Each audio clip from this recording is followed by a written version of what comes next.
loves, welcome to week 4 of Mocha Mommy Summer Camp. I hope that you're enjoying these lessons as much as my kids are, as much as I am.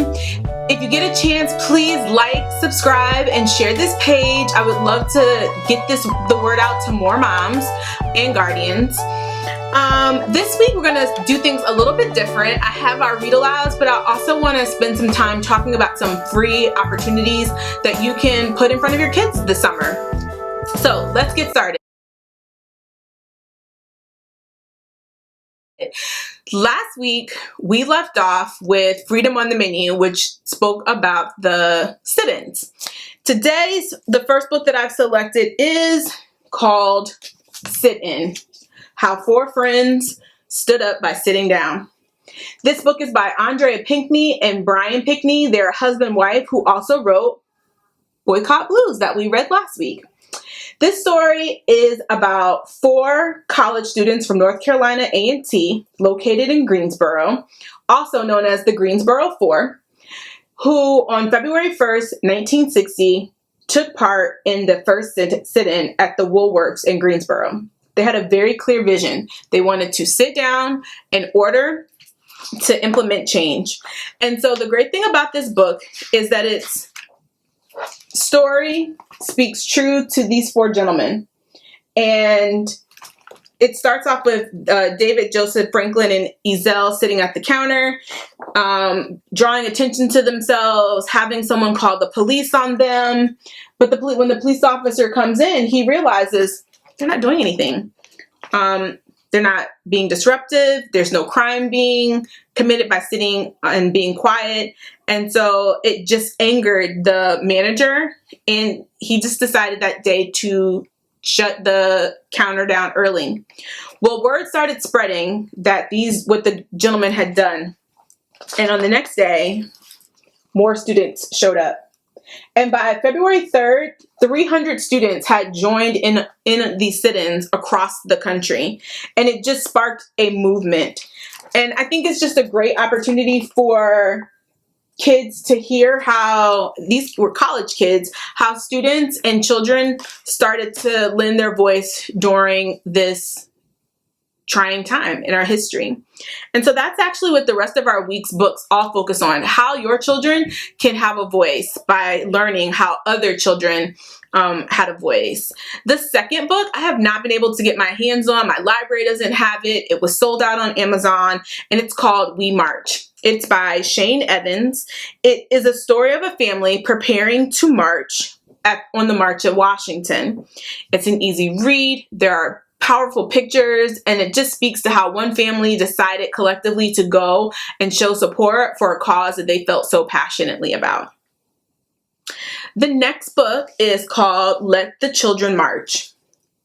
This book is by Monica Clark Robinson, and it picks up, like a lot of our books, in Montgomery, Alabama, where a family is in church listening to Dr. King speak about nonviolence and protesting and how they can make change.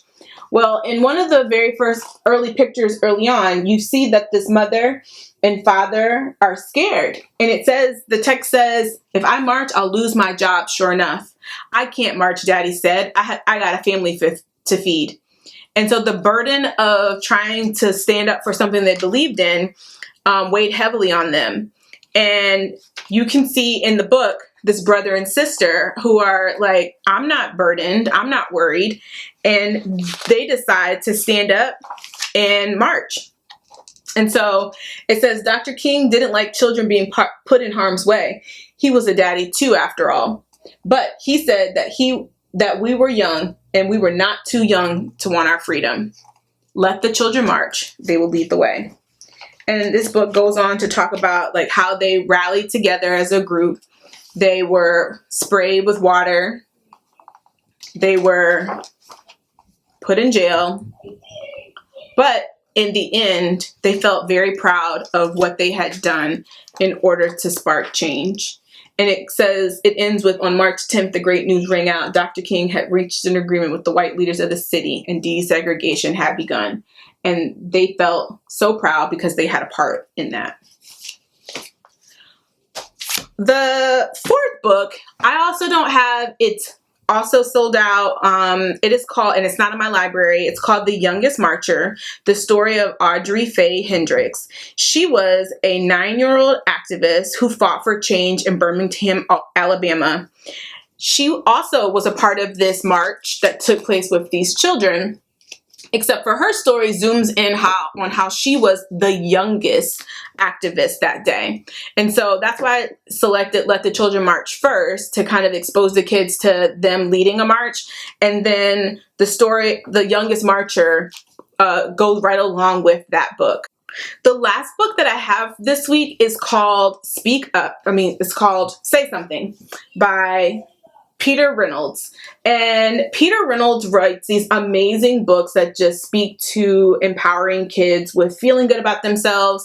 And the back of this book says, "The world needs your voice." And this book just speaks to how we can empower our children to do the right thing, even when they don't think anyone is looking. And the first way to do that is by saying something. And so on this first page, you've got this little girl, and it says, "You don't have to be loud. Powerful words can be a whisper. You can say something in so many ways, with words, with actions, with creativity." This next page says, "If you see someone lonely, say something by just being there for them."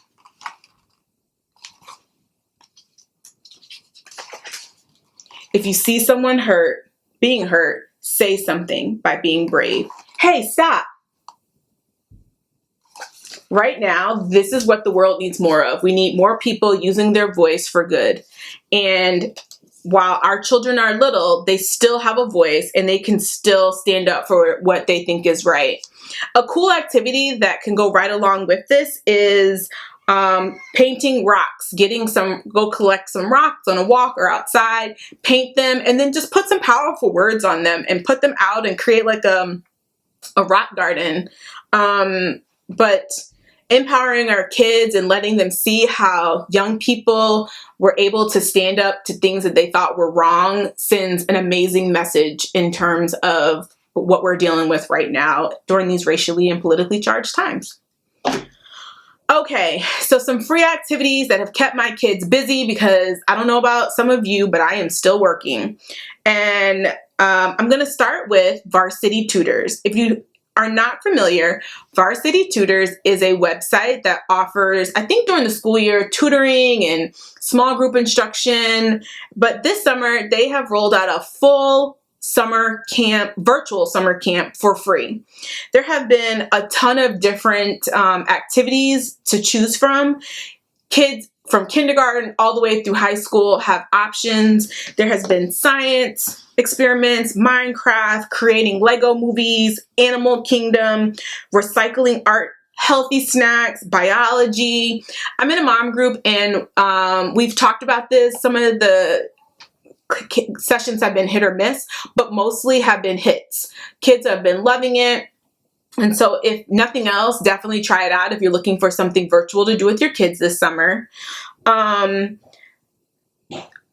best apps. So last week I put out a call to all of my followers to ask, like, what are some of the apps that are keeping your kids engaged? And some of the apps that are keeping my toddler engaged are Starfall. I know a lot of teachers and educators use Starfall in their classroom, but this is a free app that can be downloaded on any device. My toddler's doing Starfall, ABC, and numbers. Endless Alphabet is a really cool one. My oldest was using it as a baby. It gives you a word, and then you pull the letters down and to make the word, and it says the sounds. And then when you've put all the letters in place, it then like shows you what that word means. So definitely check that out. Another app that's fairly new is called Stay, Play, Grow. And the great thing about this is that it's broken down for parents with children from 0 to 5 years old, with a focus on yourself. There's a section for self to discuss like stress and anxiety, crisis support. There are community resources that allow you to find housing, financial support, food, deliveries in your area. You put in your zip code and it lets you know what resources are available. It outlines 0 to 3 activities, 3 to 5 activities, and all of the resources are free. And if they're not free, it tells you this is a paid subscription. So definitely check that out. And for my big kids, Epic Books has been awesome. Prodigy, it's a game, but it reviews math. And Extra Math reviews just like basic math skills. Something that I did this week, just knowing that we're in the last week of July and entering into what could be our last month of summer, I put that in quotation marks, but I wanted to start thinking about how to prepare my kid to go back to school.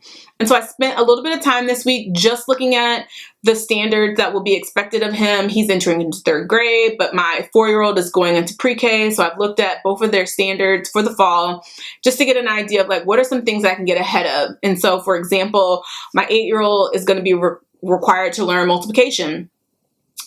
So we're going to start learning those multiplication tables, and it will not hurt.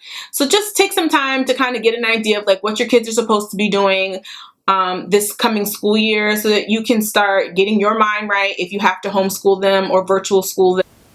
Some other things that we have done recently to kind of mix it up a little bit, while still practicing social distancing and wearing our masks, we have decided to take the kids out on a couple of different adventures.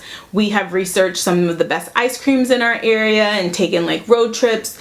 We have found some trails and bridges to walk with the kids across. We have, at the start of the season, there was strawberry picking, and I know we're into like blueberry, peaches, and plums. The fall will bring pumpkin picking. These are all still safe activities to get the kids outside, while also social distancing. I know a lot of these places have made reservations mandatory, but definitely check that out. And then last but certainly not least, I am going to drop in the description how to monitor the time on your children's iPads. I don't know how to do it on other devices, but how to do it on an iPad has been a lifesaver.